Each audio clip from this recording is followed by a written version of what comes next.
Tim, thanks for sitting down with me today.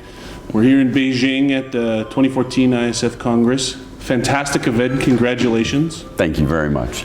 You should be very proud. It's a fantastic event. Everything has, from all the folks I have talked to, everyone has been pleased as punch with the event. So you and your team did a great job. Well, it does take a lot of people at the International Seed Federation, but also I give credit to the Chinese National Seed Trade Association and the companies in China that have really supported to make this happen. That's what it's all about here at the International Seed Federation. Excellent.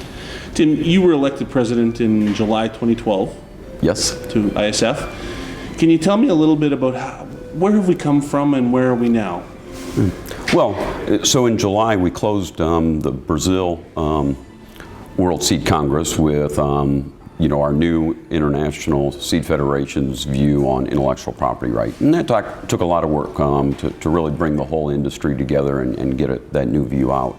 So then we needed to march forward, and I'm proud to say in Greece we brought out our first paper on low-level presence of biotech traits.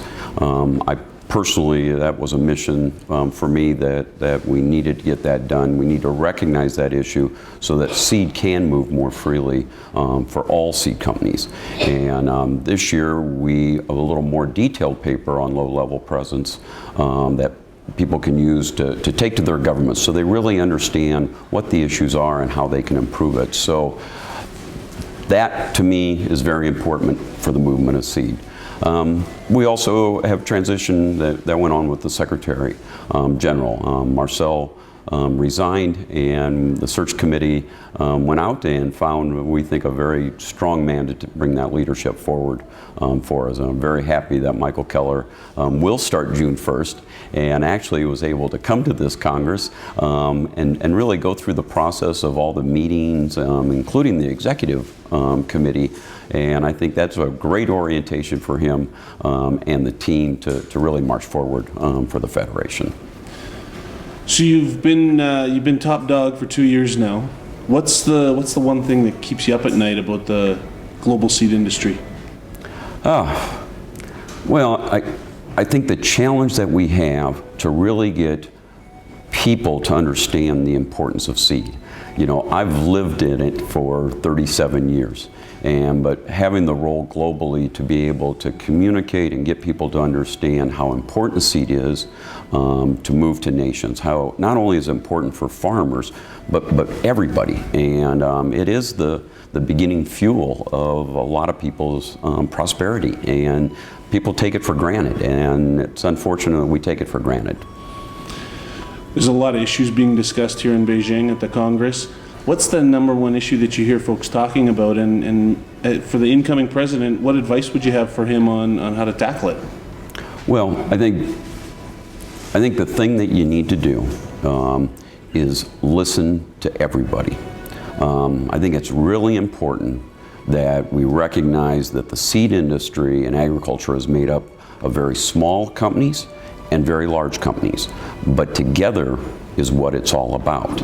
And so my advice and what I try to guide it with is let's deal with the issues that we know we can deal with together. There's so many that we can work on to accomplish together versus spending a lot of time on the ones that we disagree. We ought to just agree to disagree in areas and really work hard on the areas we can work on. Phytosanitary issues. Great point there. You know, most of those, nobody disagrees with them. They're barriers that are holding up prosperity for people, and we can work harder, and we are doing that. You know, I will say, you know, from my business standpoint, I don't probably appreciate some of the details of like the work that group has done.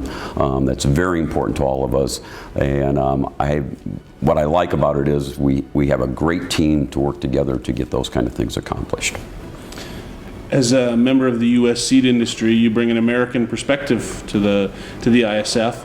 Can you talk a little bit about what impact that has had on the board? In what ways, and what did you learn from the non-American members of the board? Yeah. So as you asked the question, I was thinking about it.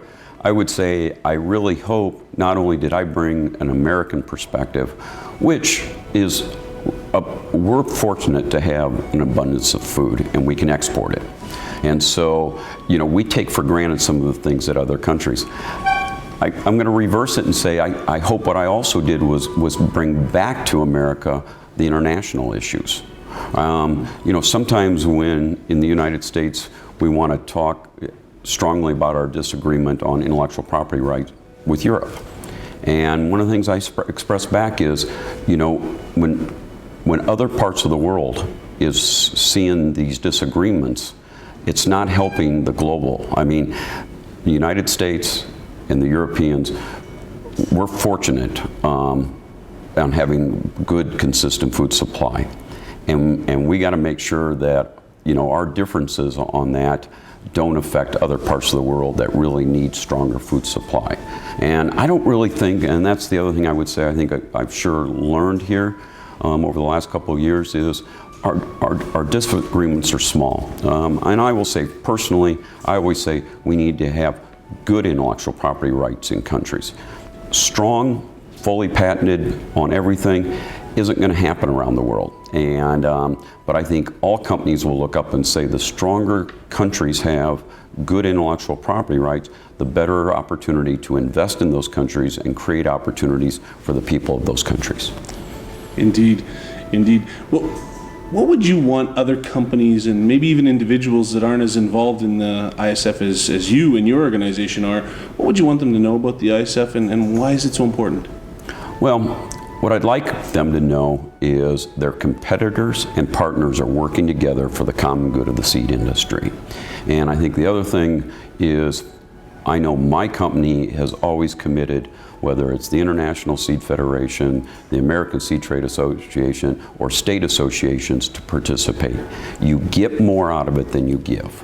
And I think that's the other opportunity that I share with people. Not saying that everybody has to go through the chair, but contribute back. And that contribution, even if it's a little bit, will have a big impact for the rest of the seed industry. What's the one thing you're most proud of in your tenure at ISF? I really say the low-level presence papers. I think this is an area that creates more problems than good. We will have low traces of that, whether it's in seed or grain. And the more that we have a tolerance for those kind of issues, the more success countries will have in providing good quality food, feed, fiber for their people. And then they can also export that to other people. And that's all over the world. And that's where I'm proudest. I wish I could have spent more time really getting more people to understand the importance of seed and what seed contributes to their personal lives. But I'll do that after President Xi. Good for you. Tim, a fantastic event here in Beijing. You should be very proud of your contributions to ISF, and we are in the States very proud of the profile that you have presented for the American seed industry here. And thanks very much for sitting down with me. I appreciate it. Wow, it's an honor. Thanks.